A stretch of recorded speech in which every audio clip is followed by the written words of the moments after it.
আসসালামু আলাইকুম রহমতুল্লাহ। গণ অধিকার পরিষদের সভাপতি ভিপি নূর মেন্দিয়ান সাফাদির সাথে বৈঠক করেছে।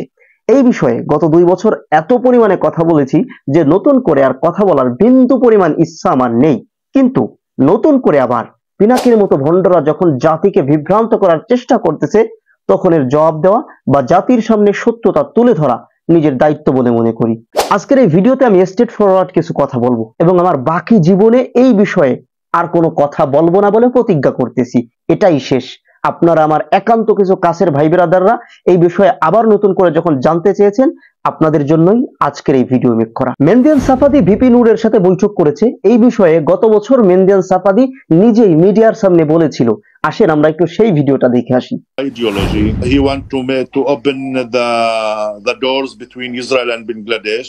বৈঠকে ইসরায়েলের মানুষের প্রতি নূর সহানুভূতিশীল বলে তুলে ধরেন এবং ফিলিস্তিনের স্বাধীনতাকামী গোষ্ঠীগুলোকে সন্ত্রাসী সংগঠন বলে আখ্যায়িত করেন বলে জানান ইসরায়েলের সাবেক এই গোয়েন্দা। People in Bangladesh which go with the Palestinian propaganda, and they don't want to hear about the other side. Noor understand that the Palestinians organizations try by মানে মেন্দিয়ান সাফাদি নিজে মিডিয়ার সামনে বলতেছে যে আমি হইলাম গোয়েন্দা সংস্থার লোক আর নূর হইল আমার এজেন্ট, নূরের লগে আমার বৈঠক হইছে। মানে গোয়েন্দা সংস্থার লোক তার এজেন্টের কথা মিডিয়ার সামনে কইয়া দিতেছে। তাহলে এটা কি গোয়েন্দাগিরি থাকলো? আমার মাথায় ধরে না এগুলা। যারা এগুলা বিশ্বাস করে অথবা জাতিকে বিশ্বাস করাইতে চায়, তারা আসলে কি সেবন করে? তারা এগুলো কি মানুষ না কলেরা? দর্শক, এই মেন্দিয়ান সাফাদি নামক লোকের সাথে ভিপি নূরের নয় বরঞ্চ সজীব জয়ের সাথে মিটিং হয়েছে, আর এই নিউজ করেছে বিবিসি বাংলা। এই মেন্দিয়ান সাফাদি আসলে মোসাদের এজেন্ট না এবং ইসরায়েলের সাথে এর কোনো সম্পর্কই নাই। মোসাদের মতো একটা সংস্থার এজেন্ট হবে এই পাগলা? মানে এটা কি চারটেখানি কথা? এই লোকটা মূলত আওয়ামী লীগের এজেন্ট। এর কাজই হইতেছে জনপ্রিয় নেতাদের বিরুদ্ধে চারণ কইরা প্রোপাগান্ডা ছড়াইয়া আওয়ামী লীগকে বেনিফিট দেওয়া।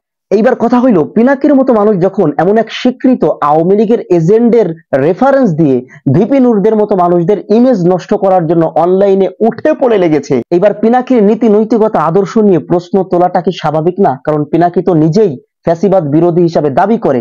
বাংলাদেশে ফ্যাসিবাদের জন্য হুমকি স্বরূপ যে কয়জন মানুষ, তাদের ভিতরে অন্যতম এবং প্রধান একজন হইল ভিপি নূর। এইবার সেই ভিপি নূরদের ইমেজ নষ্ট করার জন্য যখন পিনাকিরা উঠে পড়ে লাগে, তখন পিনাকিদের নিয়ে প্রশ্ন তোলাটা স্বাভাবিক না যে পিনাকি আসলে কার লোক, কাদের এজেন্ডা বাস্তবায়ন করতে চায়। আমি তর্কের খাতিরে ধরে নিলাম এই মেন্দিয়ান সাফাদি সে সত্যিকার অর্থেই মোসাদের এজেন্ট, ইসরায়েলের এজেন্ট। ইসরায়েল চায় বাংলাদেশকে দখল করতে, ইসরায়েল চায় বাংলাদেশকে নিয়ন্ত্রণ করতে।